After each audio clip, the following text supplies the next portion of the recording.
produser gue dialog publik udah kelar, enak nyantai banget kan. Luna, Bu Produser, alhamdulillah ini walaupun gak 1,5 jam. Makasih Mbak Hana. Kalau kata itu jobnya berapa nih? 6 jempol. Cie, udah dapat 6 jempol. Itu buat Mbak Hana. Enggak lah, buat Iyalah. tim lah guys. Siapa yang nganter coba dialog publik hari ini kalau bukan Kita Hana kan. gitu nggak? Horas banget awali. Itu kan kayak ujung tombaknya aja, tapi siapa dong orang di belakang itu aja?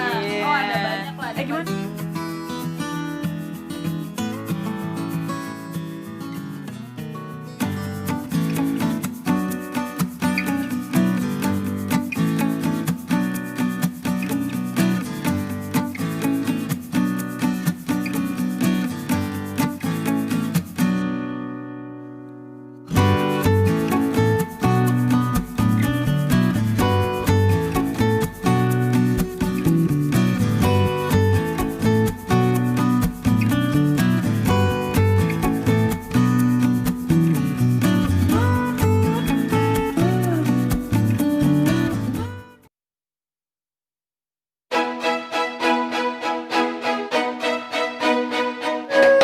Ini dia produser kita hari ini. Hari ini dialog publik sudah berjalan. Alhamdulillah. Jadi kita pengen cerita gimana sih proses untuk menghubungi para narasumber, karena narasumbernya itu bukan narasumber yang sembarangan seperti jajan sembarangan. Kali ini kepala daerah. Silakan bercerita kepada Hana Zens. Oh, namanya Hana Zens. Hana Zens Oh, dong Hana Zens. panggilannya. Iya, baik. Hana Zens. Gimana sih cara sampai mendapatkan narasumber yang ya kita tahu lah Allah yang takdirin ya, terus Betul. dia hadir. Tapi kan harus ada usahanya. Silakan. Nggak ada usaha kalau nggak ada dorongan sebenarnya. Pasti ada dorongan dulu. Yang pertama dorongannya udah jelas dari Mbak Hana sih. Soalnya kan dia partner gue kan. Gue kan tipe yang slow banget gitu. Gue slow banget orangnya. Jadi sosok Mbak Hana sebagai partner gue tuh emang sebenarnya gue lebih bisa dapat partner yang kayak gini ya, yang kayak jadi deh sebut merek aja deh gitu kan, gitu ya. sebut merek aja kayak contohnya Mbak Hana, terus Pak Zaini gitu kan, yang bawel, terus juga Mas Rudi, dia tuh bawel gitu kan, mereka tuh bawel, tapi karena mereka, gue rasa sih karena mereka tahu gue tipe yang slow, jadi lo harus dibawelin gitu. Nah kalau misalnya kalau gue nggak dapat partner yang kayak gitu, mungkin ya nggak ada dialog publik gitu kan. Oke. Terus bukan nggak ada dialog publik ya, mungkin gue nggak berhasil untuk mendapatkan narasumber itu gitu. Jadi sempet agak, dan gue tuh pelupa orangnya gitu kan, Oke. jadi kayak harus diingetin dulu, Ki kira-kira ini udah belum? Oh iya gue harus ngubungin gitu. Dan padahal cuma beda, padahal gue udah niat untuk ngubungin mereka lebih dulu gitu, tapi selalu keduluan gitu, akhirnya diingetin sama Mbak Hana. Jadi kayak ya ampun, gue masih harus dibantu banyak banget sih sebenarnya kalau buat ngubungin para pejabat-pejabat itu. Jadi udah gitu kan masih baru juga, terus kayak untuk ngelobi. Masih barunya emang berapa bulan sih? Masih Ya baru mulu. seminggu.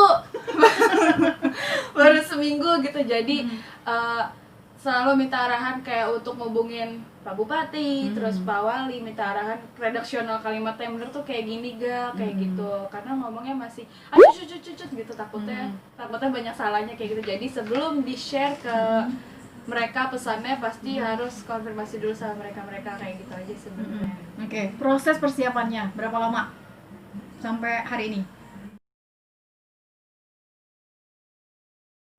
Masih ingat gak? Nggak inget lah. 2 minggu kurang. 3 minggu bukan? 3 minggu ada. 3 minggu. 3 minggu ada. Terus kira-kira tantangannya apa nih? Tantangannya yang pertama gini dulu ngerasa begitu sejam 2 jam gak dihubungin, apa ada yang salah ya sama kalimat lobby-lobbynya kayak gitu. Terus juga mungkin kalau teman-teman yang lain kan udah lama di sini, jadi dengan nyebut saya Hana gitu, saya itu dari Radio Dakta, mungkin mereka bisa langsung ngerespon karena kenal gitu. Dan kalau sama gue kan baru kenal kan, jadi agak mungkin dari mereka juga ini siapa ya kayak gitu. Itu kesulitannya itu sih, agak susah buat dapat respon yang cepat. Tapi nggak semua narasumber yang kita hubungin itu lama. Ada yang keren banget bisa dihubungin. Sebutin. Yang paling cepat di antara narasumber kita hari ini adalah Pak Hamudin.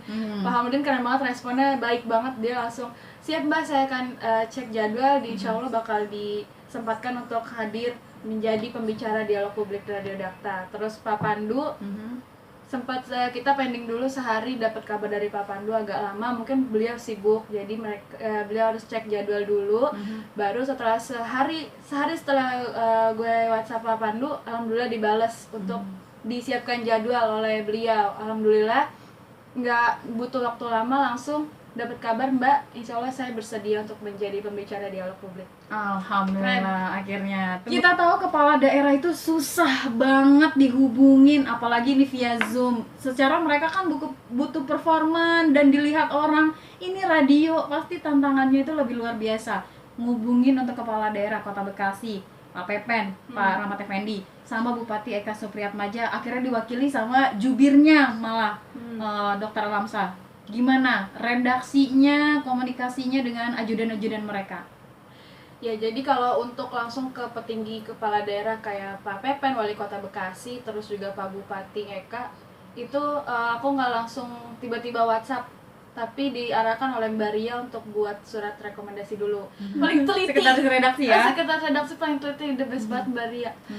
Terus dibantu sama Mbak Ria, diarahkan untuk kita bikin surat dulu, bla bla bla. Jadi kalau untuk wawancara konten reguler sih biasanya kita dengan gampang gitu, gampang telepon gitu kan. Kalau mereka available ya dia siap untuk on air gitu. Cuma karena ini tuh segmen khusus, jadi proses lobbynya juga khusus gitu. Akhirnya diarahkan oleh Mbak Ria juga untuk buat surat dulu, surat rekomendasi akhirnya dibuatkan sama Mbak Ria sama Mbak Hana. Baru kita share ke staf Pak Wali dan juga staf Bupati. Kayak ini kesel-kesel, seru sebenarnya, tapi seru sih asli. Kesel seneng tuh gimana? Coba digambarin. Serunya gini, gini ya ngejar-ngejar narasumber gitu. Kepala daerah. Terus seru juga, jadi tahu cara komunikasi sama orang. Tipe yang slow respon kayak gimana gitu. Terus tipe yang dia slow respon tapi kalau digangguin nggak marah atau nggak kesel. Ada juga yang digangguin tapi dia kesel gitu. Ujung-ujungnya nggak ngubungin, nggak bahas nggak apa, tata Hamin 1 dia ngubungin kayak gitu. Tuh seru sih kayak gitu. Tapi lebih banyak serunya, tapi pusingnya juga banyak sih. Pusingnya banyak karena kita harus ada kebutuhan flyer untuk promosi, kan datanya juga harus dibutuhin kan. Jadi dikejar-kejar juga, nih kayak gimana jadi narasumbernya, yang fix siapa ya. Kita juga nggak bisa ngasih kepastian yang fix siapa karena kita juga kan harus nunggu kabar dari mereka sebenarnya gitu. Itu serunya gitu sih, ada tekan dari sini dari sana juga ada kayak gitu. Jadi itu serunya itu. Cuma ya nggak bisa dibohongin juga, pusing juga sih dikejar-kejar kayak gitu. Kayak Mbak nih gimana Mbak, dia nggak balas-balas gitu kan. Terus ya udah kesini lagi aja. Terus belum lagi untuk cadangan narasumbernya gitu. Itu bukan aku sih sebenarnya, itu dibantu Bahana. Ya udah ntar coba kita cari backupan narasumber gitu. Tapi alhamdulillah backupannya nggak jadi ya. Alhamdulillah nggak jadi. Nggak jadi ya, walaupun bupatinya belum berkesempatan, tapi ada jubirnya yang jutek gitu ya. Nggak mau diwawancara. Terus cuma satu segmen nggak apa-apa, yang penting mukanya hadir, nongol gitu kan. Overall dengan semua tantangan, dengan ujian dan seru sih ternyata. Ada yang slow respon, ada yang cepet responnya. Slow respon, cepet responnya. Ini mau bahasa Inggris sama bahasa Indonesia sih? Slow respon, fast respon. Iya, overall gimana perdana lo? Iya.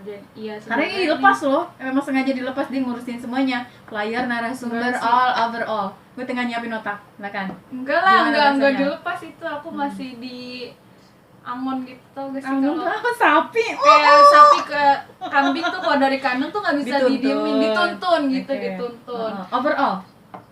Nggak tahu ya, aku nggak bisa, aku masih agak kurang puas sih karena yang pertama itu tadi kayak Pak Bupati, delegasinya Pak Bupati itu sebenarnya bukan aku yang langsung hubungin beliau gitu kan, itu juga atas bantuan Bahana. Aku ngerasa kayak aduh gagal, harusnya penyiar gue tuh udah cuma mempersiapkan mental, mempersiapkan semuanya aja gitu, kayak buat teknis dan lain-lain itu harusnya kan tugas produser, tapi gue masih banyak dibantu sama Bahana, jadi itu agak kurang puas ya. Agak masih maksimal dan harus belum maksimal gitu. Dan masih memberikan beban itu kepada yang seharusnya nggak menanggung beban itu gitu. Jadi itu sih sebenarnya kalau buat agak penilaiannya buat diri sendiri kayak ya lo baru segitu ternyata gitu, dan itu lo masih di backup orang gitu kan. Harusnya kan lo udah semua lo gitu. Cuma nggak apa-apa, mudah-mudahan Bahana sih nggak keberatan dengan nggak, lo ringan Ki, berat lo aja berapa ya? Mudah-mudahan nggak keberatan sih kayak gitu, terus dibantuin. Terus juga kayak banyak juga Mbak Ria juga masih terus ngingetin, banyak sih sebenarnya yang ngingetin di sini. Jadi gue ngerasa kayak kalaupun dapat penilaian baik. Nggak tahu ya di luar nanti, maksudnya kayak produser juga, produser program nilai jalannya dialog publik hari ini tuh kayak gimana, gue nggak tahu. Cuma kalaupun ada nilai baik, itu bukan cuma gue sih yang jelas. Tim. Gue itu tim itu bukan cuma gue mah ada cuma apa ya, cameo aja gitu. Apa dah? Iya, cuma cameo aja, cuma kayak mengikuti perintah aja gitu. Selebihnya mah di banyak orang lain di belakang, bukan di belakang, malah mereka di depan, gue yang di belakang. Kalau dituntun itu biasanya yang dituntun di depan, ada juga yang dituntun di samping tuh biasanya bareng. Aku kayaknya di depan. Ngerasa yang mana nih posisinya? Gitu. Didorong. Iya, jadi harus dari Kamehameha. jadi aku di depan, yang dorong itu di belakang tuh banyak banget itu, kalau bisa digambarin tuh banyak banget ada. Pokoknya banyak lah kayak gitu. Oke, terakhir. Udah siap jadi host dialog publik? Belum. Why? Apa yang diambil pelajarannya? Paling enggak kan melihat sedikit-sedikit tadi gimana ya mengendalikan para narasumber itu. Yang pertama wawasan sih, itu benar-benar harus Satu wawasan. menguasai banget, harus menguasai banget. Terlebih kalau kita lagi ngebahas tentang satu wilayah gitu kan, kayak misal kita ngangkat tentang kasus yang ada di kota, ya kita harus benar-benar menguasai itu gitu. Kalau hari ini kan kita kan di-mix kan antara kota dan kabupaten. Yes. Kadang gue yang cuma satu wilayah aja kayak belum mengetahui banget gitu, mengetahui banget tentang wawasan itu. Jadi benar-benar yang pertama harus terus upgrade wawasan. Dan masalahnya aku nih males, Mbak, gitu. Nih males, minta didorong lagi.